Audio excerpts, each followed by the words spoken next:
It's May 1. It is Workers' Day celebrated globally. Organized labor said they've reached some level of consensus with government on their demand for immediate payment of their Tier 2 pension deductions. This agreement was reached at a meeting between organized labor, the Employment and Labor Relations Ministry, the Ministry of Finance, and Senate yesterday. The unions have in the past few days been agitating over government's inability to remit all their Tier 2 pension deduction to the fund manager since July 2023. A meeting was held at the Employment Ministry yesterday to resolve the matter after the unions threatened to embark on industrial action if government failed to pay the deduction by May 2nd. Now, today is May 1. Listen to NAGRAT President Angel Kabonum on what has been agreed on after the meeting last night. We'll say that there's been some development. The development is that, one, we will not allow our Tier 2 pensions to be in arrears because it affects the retirement of our members. So there was a commitment to pay. The details are being worked out, but there's a commitment to pay, and we want a written document on that. And also, there is also a program of paying up the arrears of the dues, and also the lump sum that SNIT is supposed to pay beneficiaries have also been decided on, and that payment ought to be done. So we can say that there is progress being made on the issues that led to the threat for to embark on industrial actions. Whatever proposal they have, they are supposed to present it to Labour, for Labour to sit with its technical committee and look through it before we signed that document, which I think by the close of Thursday, those documents are supposed to come to us.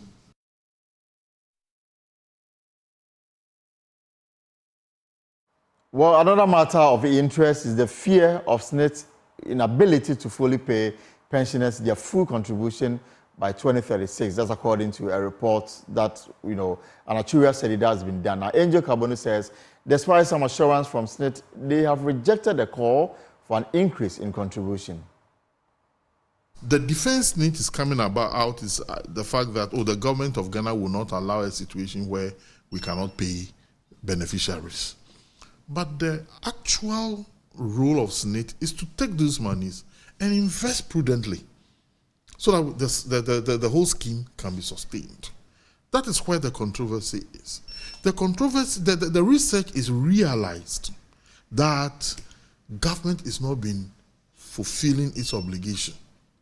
And because of that, there is a shortage of funds for SNIT to be able to keep up with its obligation. That is the outcome of the research that was done.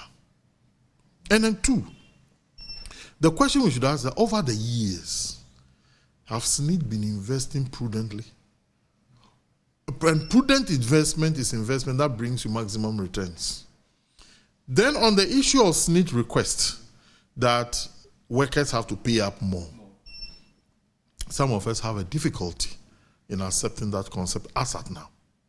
Because the little that has been given to you, how did you manage it? Are you getting it? And we cannot pay more with the kind of governance structure that SNIT is having right now. There is too much government control with regards to the governance structure of SNIT. So today is May 1, and it's a day for workers, and it's a day that they expect to hear some assuring words from the president as part of the May Day celebration. So what exactly is NAGRAT looking forward to hear from President Kufuor? Angel Kabonum offers some insight. I expect the president to indicate to workers its commitment to our wherewithal as contributors to this economy. I expect the government to identify and address the economic situation, because these are things that affect workers. I expect the government to announce the reduction of its hold on institutions such as SNIT. And I also expect government to announce a dramatic cutting down of expenditure on the public purse. These are things I expect the president to talk about. We're all looking forward to that statement that will come from President Akufo-Addo. The comments from the Trade Union Congress already, Clocksack, they've made it clear that they are not happy with what they describe as the taking over of their jobs by political appointees. They say that they will resist it. They had their own May Day celebration early on today where they made some demands on government. And they insist that government, in a deliberate ploy, is replacing their members with political appointees at the various local government level, at the various ministries, and they are unhappy about it. And they are demanding that such practice, a stop is put to it. And we'll bring you more when the May Day celebration starts. But let's move to some other stories now. And the Minister for Fisheries and Aquaculture, Mavis Hawakumsem, says government needs at least $10 million to operationalize the Elmina fish processing plant. She's been providing answers at a committee on the day Energy Minister Matthew Poku-Prempeh refused to attend the committee on government assurances, angering some committee members who are demanding the committee be chaired by an NDC MP to command the respect of ministers. Parliamentary Affairs correspondent Kweku Asante has a wrap of events at the Government Assurances Committee. The Government Assurance Committee has commenced sittings to verify the status of work on promises that were made on the floor of Parliament by various ministers. Today, the Energy Minister, Dr. Matthew Poku-Prempeh, was expected to kickstart the committee hearings. He was not available. We understand he is out of the country, prompting concerns by some MPs that this is just disrespectful to the committee, and they believe that if you allow a minority MP to chair the committee, it will elicit more respect from ministers. It's the committee, probably leadership, that have to step up their game, because ideally, the committee should be chaired by a member in opposition, not a member in government. You know how difficult it is for us to do politics in Ghana. A member in government chairing the committee feels that, oh, that's my party member. The minister, I belong to the same party with the minister. And so if I become so hard on the minister, it will look like I'm pulling my own minister down. Well, the Minister for Fisheries, Hawakumsem, did take her turn before the committee and has been providing some updates on what exactly government has been doing since her assurances were made on the floor, particularly regarding premixed fuel substations and how much will be needed to complete the Elmina fishing processing plant. The construction of the premixed fuel automated dispensing project is expected to cure the premixed fuel diversion. Currently, 50 of the projects have been completed. The rest are at various levels of completion. Thank you. We don't need anything less than $10 million to do these projects. Yes. And that is why we were still falling on the Indian Exim Bank to continue with the facility so that they will know the total cost that can make this plant functional. Well, Chairman of the committee says they will continue to do their job. They will actually go ahead and verify some of these issues that have been put to them in this committee. They will go across the country on their verification visits to ensure that the claims that were made by these ministers in the committee hearings are actually truthful. Today we had the privilege, after trying successive times, to meet the minister. Today she availed herself and she even came in time. And today, from a questioning line and lining up vis-a-vis with the assurances she gave at the floor of Parliament, I think we have given her 80% of what she's been able to do. And at the end of the day, not all that she's been able to cover, but obviously there's a room for improvement, and definitely a committee is going to set up a tour to make sure we verify all these projects. It's just like a tracker to be able to verify and ascertain what is really said to match against what is being done on the ground. And we're going to use that. And that, not only that, but we're going to engage other ministers on Friday. We are looking at Napo, who's going to come on Friday, the energy minister, and that's a bigger one. It comes with 100 questions. And we're just using our mandate as an act of Parliament. It's not a wish hand, as stated earlier.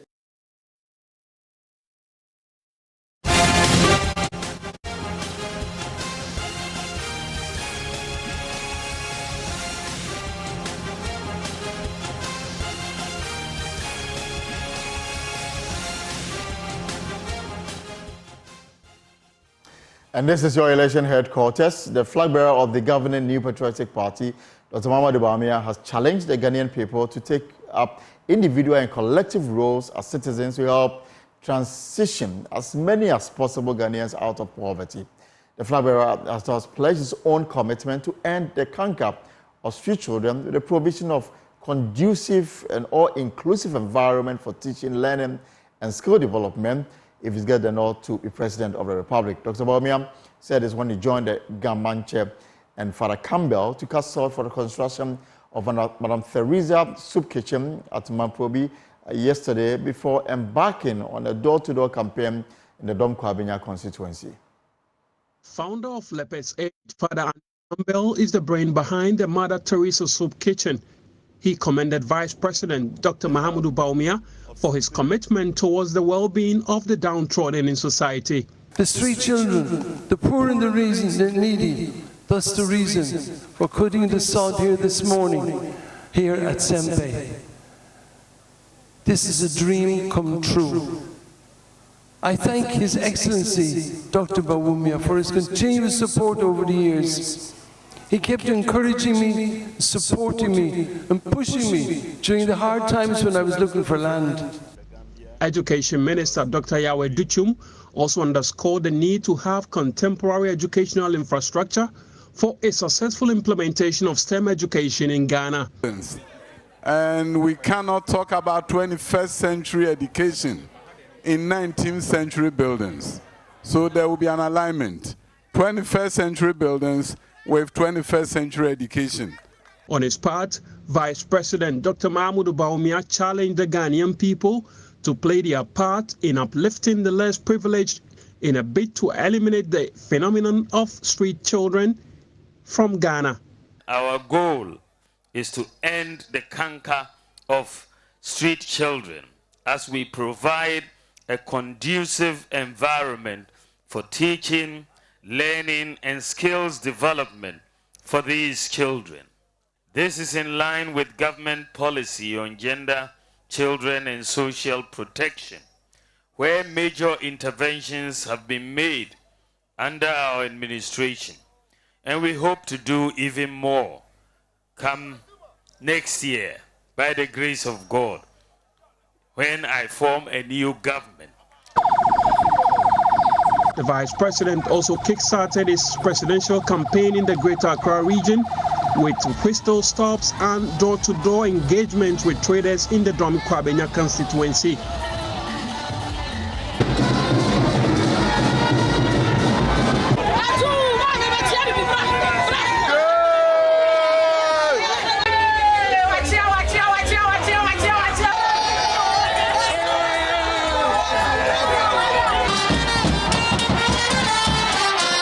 Spokesperson for the Vice President, Dr. Gideon Bwako, in an interview with Joy News after the tour, said retail campaign is going to be the strategy going forward. The Vice President's level of humility and how he thinks leadership must engage the people.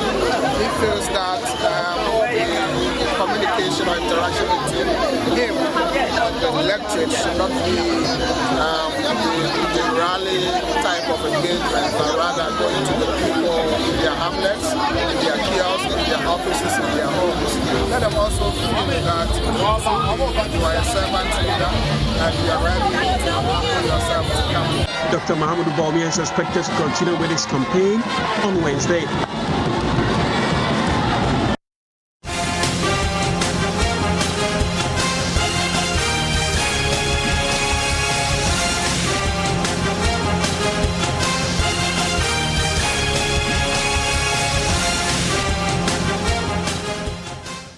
And President Akufo-Addo is urging Naval Chiefs and other top marine security experts to work together and share intelligence that will help clamp down on terrorism, piracy, kidnapping, and other threats. Speaking at the African Maritime Forces Summit and Naval Infantry Leaders Symposium at the Kempisi Hotel here in Accra, he said, though collaboration or true collaboration, threats such as piracy and armed robbery at sea have been significantly suppressed.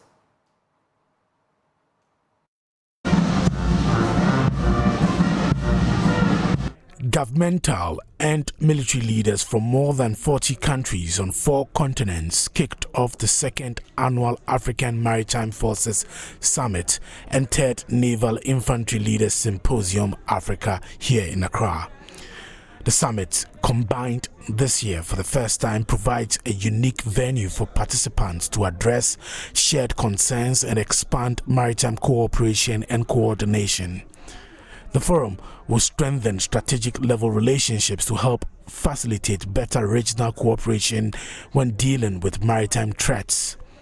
Speaking at the event, U.S. Ambassador to Ghana, Virginia Palmer, said, considering what is happening in West Africa regarding military overthrows, Ghana's military must be commended for respecting the Constitution.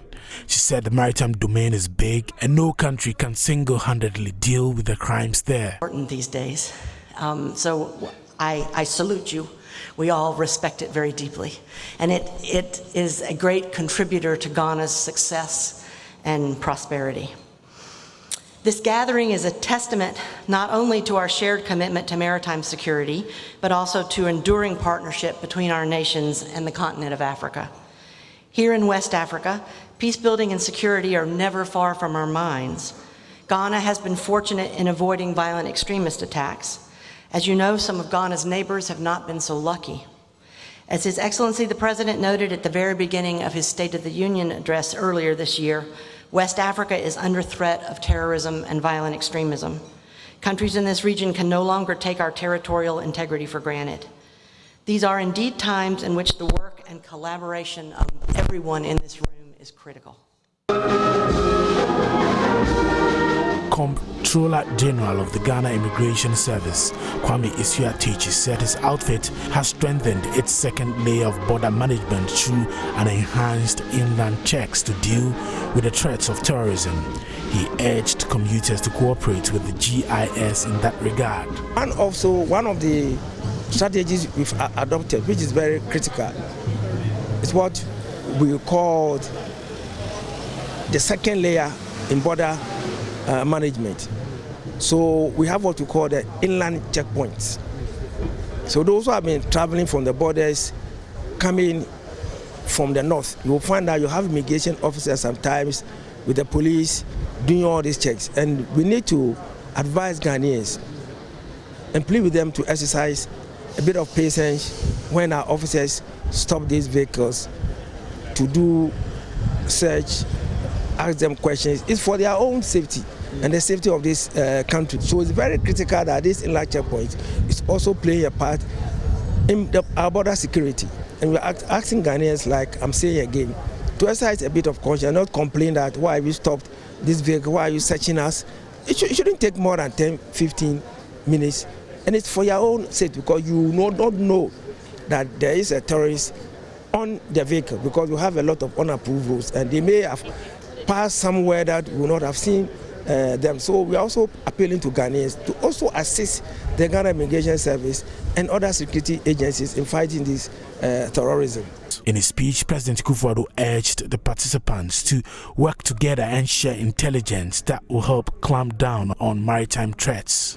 Today, piracy and armed robbery at sea, which are the most visible symptoms of insecurity in the Gulf of Guinea, have, as a result of the coordination of efforts of the Nigerian, Ghanaian, and other navies, been appreciably suppressed, but still remain important threats to national and regional maritime activities. Aside these major threats, there are increasing numbers of other incidents occurring in the territorial and international waters across the entire African continent. Illegal oil bunkering, kidnapping at sea for ransom, illegal fishing, terrorism, and drug trafficking are common threats across our territorial waters. These transnational crimes do not only threaten national and regional peace and security, but they also come at a great cost to the economies of both coastal and non-coastal states.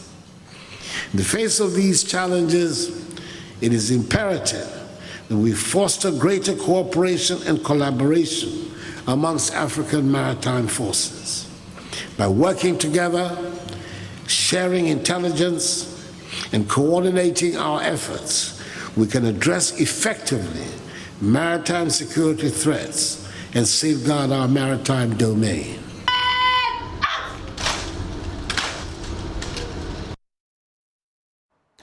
This is NewsDesk here on Joy News. Now let's move to some other stories now. And Dr. Owusu Tamakloe, a founding member of the MPP, has expressed deep concern about the politicization and tribalization of Ghana's military in passing its dignity and traditional roles. At the launch of the Joanunu Mensah's book, A Legacy of Service to Humanity, he urged the military to abstain from involvement in the 2025 general elections. The military has always been apolitical.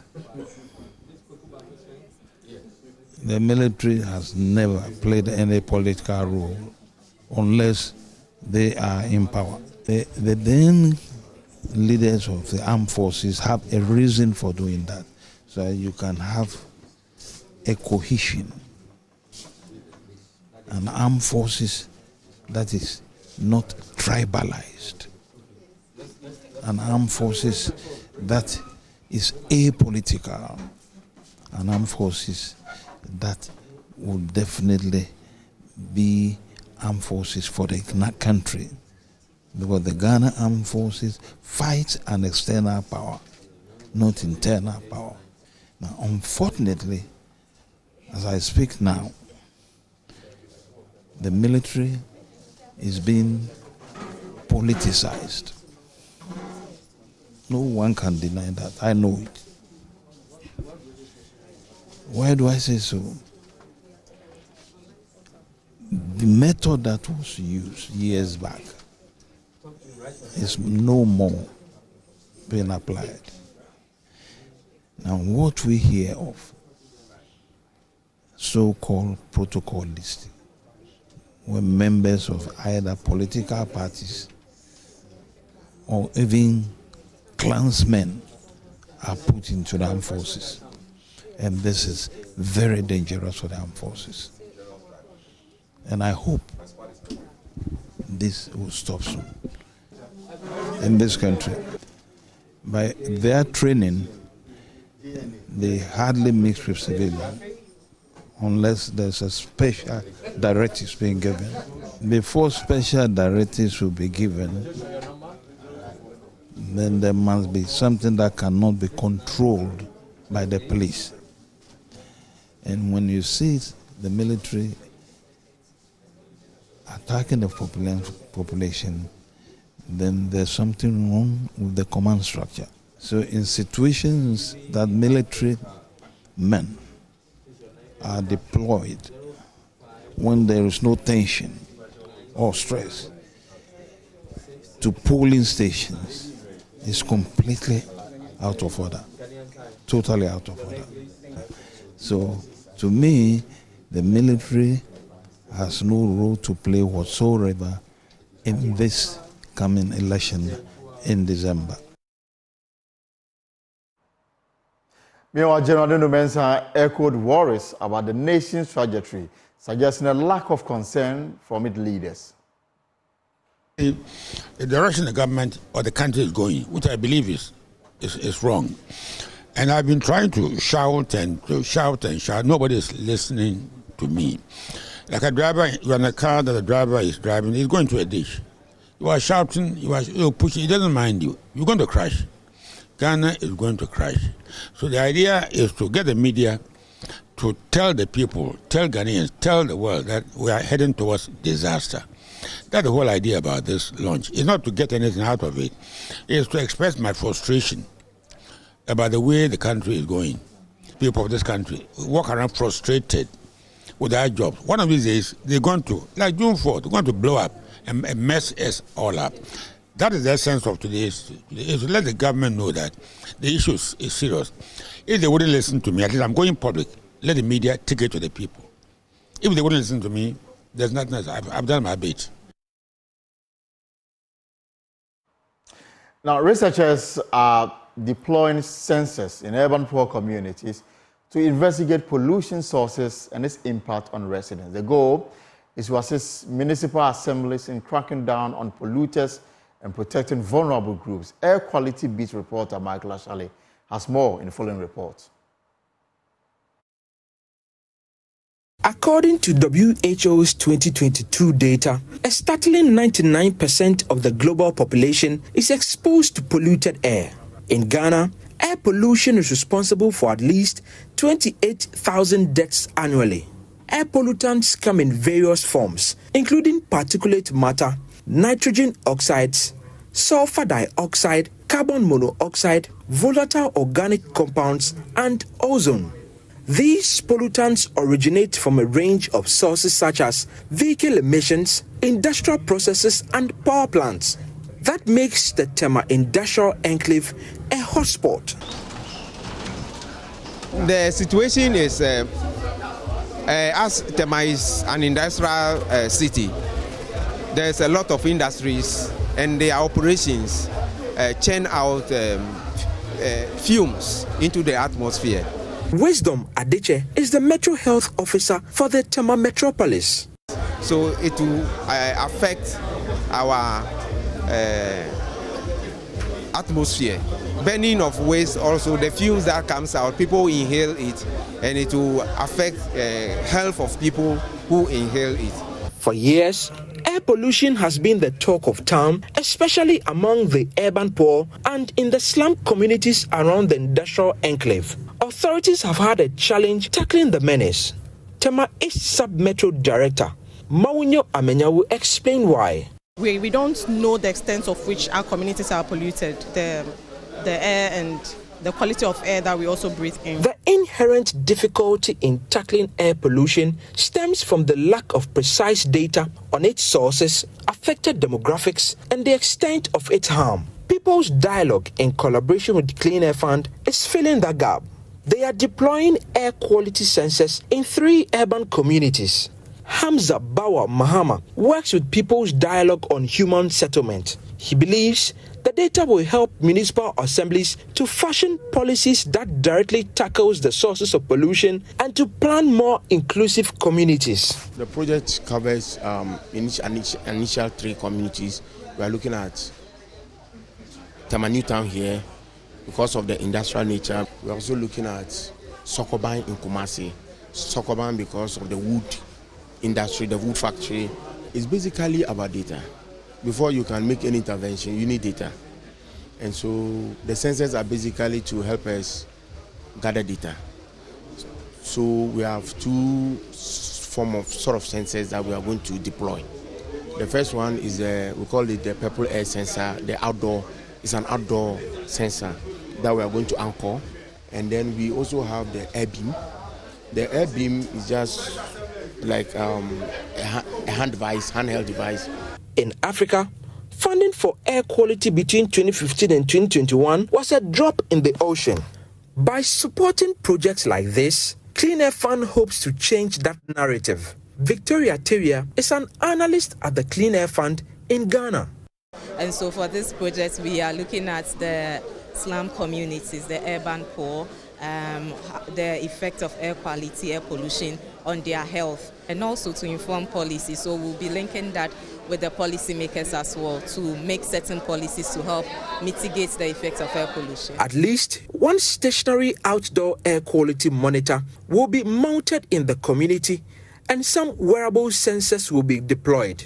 Additionally, some residents were given the role as air pollution community champions who are to educate others and also to police air pollution in the area. Joshua Tay Aguda is one of them. It will help in my community to see how best we can even control how we do things to pollute the air. For authorities at the Tema Metropolitan Assembly, this is a welcomed move. Knowledge will come so that we ensure that industries put in place mechanisms that would clean the air. It's going to help us to measure the level of pollution in the atmosphere and inform us in terms of public health, protecting our ecosystem. It is now a race to educate the masses about the far-reaching effects of air pollution and their devastating impact on the climate. With projects like this, they hope to win the race. This story was a collaboration with New Narratives. Funding was provided by the Clean Air Fund. The funder had no say in the content of the story. For Joy News, Michael Ashale.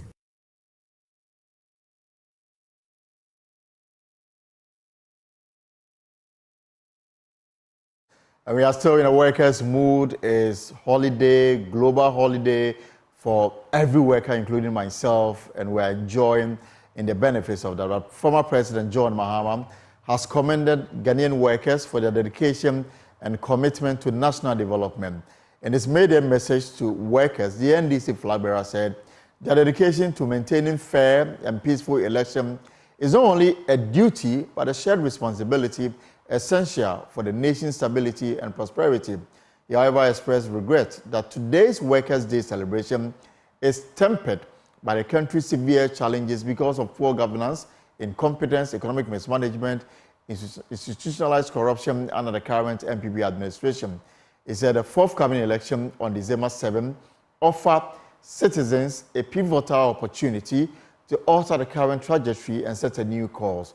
The former president is also confident a central element of his vision for Ghana's recovery is implementation of the 24-hour economy, which is designed, according to him, to generate sustainable, decent job opportunities and promote growth and prosperity for everyone. He believes that adopting a 24-hour economy model will diversify the economy and empower the workforce of this country. And that's the statement that just came from the office of the former president, who is also the flag bearer of the NDC, John Mahama, congratulating workers on the on May Day, which is Workers' Day, and also making a point that workers are going through challenging times because of what he described as the mismanagement of the Ghanaian economy, and he's hoping that the upcoming election will provide the Ghanaian electorate the opportunity to change the trajectory and make life better for the people. And as we celebrate Workers' Day, we're waiting here the comments that will come from the TUC parade, where President Akufo-Addo is expected to tell workers his message on this May. But before we do that, in the poignant testament to resilience, 2 survivors of child trafficking have defied the odds, braving the storm of their past to pursue higher education. Against a backdrop of adversity, these individuals have emerged as beacons of hope, their journey marked by courage and determination. At the forefront of this narrative stands the Village of Life, a beacon of hope for survivors of trafficking. There's more in this report. At the forefront of this narrative stands the Village of Life in Ketakrachi in the Uti region, which is a beacon of hope for survivors of trafficking. The director of Village of Life, George Achibra, reflecting on their arduous journey. He emphasized the transformative power of education in breaking the chains of exploitation. So we start to do some sensitization and educate them. Thank God, the government of Ghana has not slept on these issues. Laws have been enacted. Apart from the Children's Act, apart from even the treaty that we signed with the United Nations concerning the CRC, the Convention of the Rights of the Child, boxing all these kind of particulars, then we need that we have good material that we can talk. So I think that is the first thing I think the government of Ghana, and looking at our constitution, it also forms of even misuse and manhandling of children. So it has even softened us and given us the real powers for us to speak to fishermen and perpetrators who are really manhandling our children. And so that is how PACODEP started. And there was no word that we can use that we say Partners in Community Development Program. So quickly PACODEP came to be. And as a sole founder and a leading, I need people who can reason with me and who can join me to fight these madness against children. So this is briefly about how it came to be. And as a young teacher in the classroom, I still double up my time. Any other extra time, I visit the islands to speak to people, to change the mindset so that we can own these our children. We may be living not quite soon, but we need people who will replace us. The various professions that we have, call it anything, the journalist, the lawyer, the teacher, the president, what have you. We need to get people who will replace us for tomorrow so that our Ghana will not even completely equal to the US or any of the Western world, but it's getting closer for a beautiful country like this. The stories shared by these survivors, now full-grown men, offer a glimpse into the harrowing realities they endured and the triumphs they have achieved. Despite facing unimaginable hardships in their formative years, they refuse to be defined by their past, instead choosing to chart a new course toward academic excellence and personal growth. How old were you when you were brought here? And what were you doing? Where were you rescued from? Okay, at first I was with my mother at Adam. So that was the story they told me because I was too young. They said I was with my mother at Adam. So she was sick. So one of my aunties took me to Karachi, that is just a lakeside. So according to her, that she asked me as I want to go to school. So she said then I should follow her, I will come and school here. So we were there first year, second year I was not going to school. I was rather going to the lake. So by God willing, Mr. Chibra, the director, came and saw me on the lake. I was working for the man. So he picked me to the home here. Actually, I cannot say the actual year I cannot say, but 4 or 5 years, I guess, 4 or 5 years. So I came to the shelter here, they took care of me, feeding, everything, schooling. So I entered the first class, the nursing. I entered, I passed here, I got to JHS3, I wrote my BC and I passed. And they continue to take care of me. They send me to SHS, that is Ashkoko Senior High School. So we just completed last year. And you have beautiful results. When I was a kid, I was with my parents and my uncle came for me to come and stay with him in one of the islands around Kutekachi.